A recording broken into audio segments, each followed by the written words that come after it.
రామ చక్కని సీతకి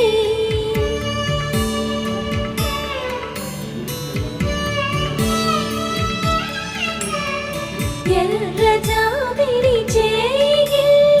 రాముడేడని అడుగుతుంటే చూడలేదని పెదవి చెప్పే చెప్పలేమని కనులు చెప్పే నల్ల పూసై